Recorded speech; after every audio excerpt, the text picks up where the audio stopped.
সন্তানটা নিয়ে আগামী দিনে মানুষের মতো মানুষ হইব, মানুষের ভিতরে চলবো, যাতে চুরি যৎপরে না হয়, যাতে মানুষের অপবাদ না দেয়। এই সব মায়ের মনে তো গর্বটা তাই আমার সন্তানের এই গর্বটাই আবার এই গর্বটাই ভাইয়া আমার মনে, তাছাড়া আর কিছু না। মেয়েটা বিয়া দিয়েছি, পোলাপান হয় নাই, আর বাচ্চাটা নিয়ে আবার আশা রয়েছে। এবার ভালো হইবে কি মন্দ হইবে, সব মায়ের মনে তো থাই যে সন্তানরা মানুষের মতো মানুষ হোক, লেখাপড়া শিখুক, মানুষের ভিতরে গর্ব হইয়া চলুক। তারপর বর্গে বুক ভিটে উঠবে। আমার 2 বার দিয়েছি মাদ্রাসায়, শুধু বেশি টাকা চাই, অঙ্কে আমি পারি না। তো এই জন্য একবার নিয়ে চলে আসলাম, বলছিল যে লাগবো না, আর একবার বলে লাগবো, এই জন্য আর দিই নাই। যে এতিম খালাগুলো রয়েছে, এতিমখানায় তো যারা এতিম, যাদের বাবা নেই বা মা নেই, যারা বিশেষ করে যারা এতিমখানায় তো তাদেরকে ফ্রিতে পড়াশোনা করানো হয়, খাওয়ানো হয়। তাদের কাছে গিয়েছিলেন কখনো কোনো এতিমখানায়? না, আমি যাই না, এমনি মানসিরে বলছি। মানসি কয় কি দেখমু কয়ে আশায় দেয়, দিয়ে ওই পর্যন্ত থাই। আমি আর যাই না, আর গাও করি না।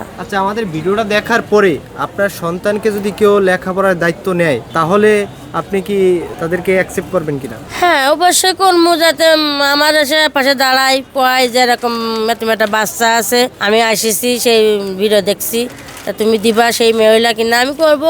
আমি কইছিলাম এই যে আমার পোলা আমার এই জয়দেবপুরই পাবে।